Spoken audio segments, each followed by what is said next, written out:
बिस्मिल्लाहिर्रहमानिर्रहीम अस्सलाम वालेकुम। आज हम आपके साथ दो तरह की चटनी की रेसिपी शेयर करेंगे। एक चटनी के साथ खा खा कर आप पेट भर लें और दूसरी चटनी को खाकर आप सब कुछ हजम कर दें। तो आज हम एक जो चटनी है वो खुबानी की चटनी वो आपके साथ शेयर करेंगे और आपको बताएंगे कि किस तरह से ये बनेगी। और दूसरी ये चटनी पुदीने की जो कि आप सब कुछ भी खा लेंगे तो उसके बाद ये चटनी खा लीजिए, इंशाल्लाह बहुत जल्द सब कुछ हजम हो जाएगा। तो सबसे पहले बनाते हैं खुबानी की चटनी। 250 ग्राम हमने खुबानी ली, उसको हमने थोड़े से पानी में भिगो कर रख दिया। उसके बाद 2 खाने के चम्मच इमली के लिए के उसको भी पानी में भिगो कर रख दिया।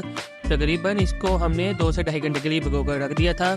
अब हम क्या करेंगे कि इमली के पानी को अच्छी तरह से इमली को मसलेंगे, उसका जो गूदा है उसको हम बाहर निकालेंगे, उसका जो पेस्ट है जो पानी है उसको हम बाद में इस्तेमाल करेंगे। लेकिन आपने इमली का जो पानी है वो 2 खाने के चम्मच से ज़्यादा नहीं लेनी, क्योंकि इसको ज़्यादा चटनी में इस्तेमाल करेंगे तो चटनी बहुत ज़्यादा खट्टी हो जाएगी। तो अब हम इसको एक बर्तन में डालकर पानी के समेत ही आपने इसको डालना है और साथ में इमली का जो पानी है वो भी इसमें डाल देंगे। पानी हमने थोड़ा थोड़ा ही इस्तेमाल किया था, कह लीजिए कि आधा कप हमने इसमें इस्तेमाल किया था। अब हम इसमें 1 कप चीनी का ऐड करेंगे और उसके बाद इसमें ऐड करेंगे आधा कप पानी का मज़ीद इसमें ऐड करेंगे, क्योंकि अब हम इसको पकाएंगे 10 से 12 मिनट के लिए मीडियम फ्लेम पर। अब मैं यहाँ पर आपको एक और तरीका बता देता हूँ कि किस तरह से आप बहुत ही जल्द इमरजेंसी में भी ये चटनी तैयार कर सकते हैं। तो हमने इसको पहले चूँकि 2 घंटे के लिए भिगो कर रखा था, लेकिन आप अगर बहुत ही जल्दी से बनाना चाहते हैं तो आप क्या करेंगे कि इसको आप किसी बर्तन में डालकर 3 कप इसमें पानी ऐड करेंगे और इसको आप अच्छी तरह से पका लेंगे। इस तरह से ये बहुत जल्द ही बॉयल हो जाएगी और इसको भिगोने की ज़रूरत भी नहीं पड़ेगी। तो साथ साथ आपने ये चम्मच को हिलाते जाना है, ख्याल रखना है कि पानी बाहर ना आ जाए। और जब आप देखेंगे कि ये अच्छी तरह से पक चुकी है, इसको ज़्यादा से ज़्यादा 12 मिनट लगेंगे, ये देखिए अच्छी तरह से पक चुकी है। अब हम क्या करेंगे कि फ्लेम को बंद कर देंगे और इसको थोड़ा सा ठंडा कर लेंगे।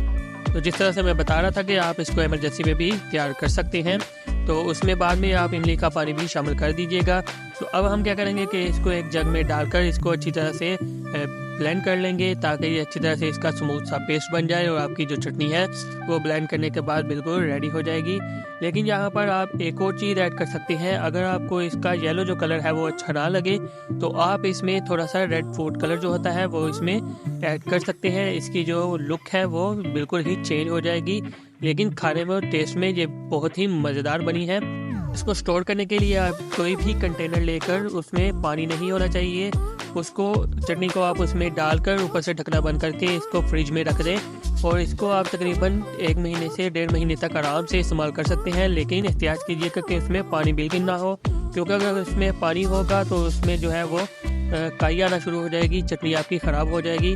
अब हम बनाते हैं अपनी हज़म कर देने वाली चटनी। तो सबसे पहले हम 1.5 टेबलस्पून अनारदाना लेंगे और इसको अच्छी तरह से हमने कूट लेना है। अच्छा, ये जो चटनी है आप ग्राइंडर वगैरह में भी बना सकते हैं, लेकिन उससे बिल्कुल भी टेस्ट नहीं आएगा, बहुत ही ख़राब सी चटनी बनेगी, ज़रा मज़ा नहीं आएगा।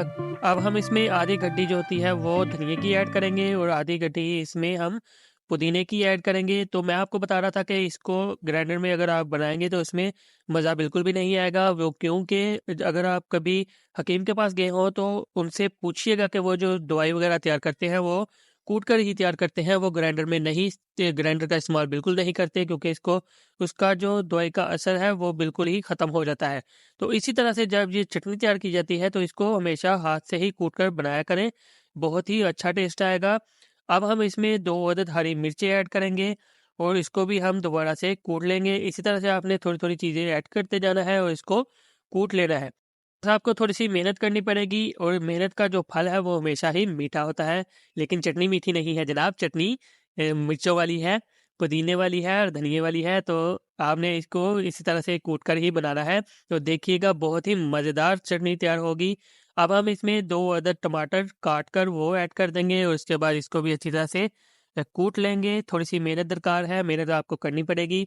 और अगर आप मेहनत नहीं करना चाहते तो इसको ग्राइंडर में ग्राइंड कर लीजिए और बहुत ही फारग सी चटनी खा लीजिए। ये जो चटनी का तरीका आपको मैं बता रहा हूँ, ये मेरी अम्मी की रेसिपी है, ये बहुत ही मज़े की चटनी बनाती हैं वो।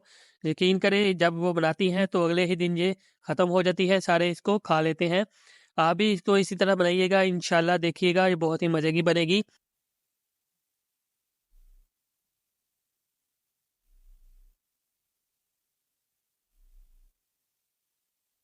अब यहाँ पर हम ऐड करेंगे 1 टीस्पून काले नमक का। अगर आपके पास काला नमक अवेलेबल ना हो तो आप सिंपल जो नमक है वो भी इस्तेमाल कर सकते हैं। 1 अदद इसमें नींबू जाएगा। नींबू आप अपने टेस्ट के हिसाब से कम या ज़्यादा भी कर सकते हैं और नमक भी आप कम या ज़्यादा कर सकते हैं। तो अब हम इसको दोबारा से अच्छी तरह से कूट लेंगे। तो ये बिल्कुल एंड वाला प्रोसेस है। अब चटनी जो है वो बिल्कुल रेडी है। इसके बाद आप इसको किसी भी चीज़ के साथ खा सकते हैं। समोसे के साथ खाइए, बहुत ही मज़ा आएगा। पकौड़ों के साथ खाइए, उसके साथ भी बहुत ही मज़ा आएगा। लेकिन जिस चीज़ के भी साथ आप इसको खाएँगे, यकीन करिए वो बहुत ही जल्द हज़म हो जाएगी। उम्मीद है आपको हमारी ये दोनों चटनी की रेसिपी पसंद आएगी। इंशाल्लाह इसी तरह के मज़ीद अच्छी-अच्छी वीडियो लेकर हम हाज़िर होते रहेंगे। लेकिन उससे पहले जाने से पहले हमारे चैनल को सब्सक्राइब लाज़मी कर दें और वीडियो को अगर अच्छी लगी हो तो इसको शेयर कीजिए। इंशाल्लाह नेक्स्ट वीडियो में फिर मिलेंगे। अल्लाह हाफ़िज़।